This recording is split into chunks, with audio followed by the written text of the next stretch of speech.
This is the Peony Celebration Press Plate from Spellbinders. It's a unique press plate. It does an entire background, but when you use it with the Better Press system, it presses or letter presses the entire background as well as the details for the florals.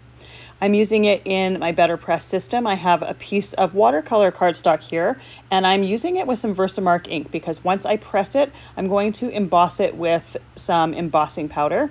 This is going to completely make the background resist. So when I use this watercolor paper for watercolor, that dark and embossed background makes it so that I can just do a super quick watercolor with this and create a beautiful background for my card.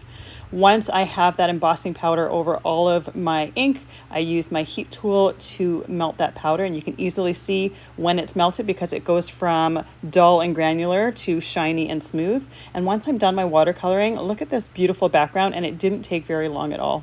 You can also use press plates to dry emboss with. I'm using the stacking on my embossing machine for embossing a die, and you need to use the rubber mat that comes with your system for this because it's going to press all of that paper into the nooks and crannies of that press plate, as well as transfer the ink that I put on there.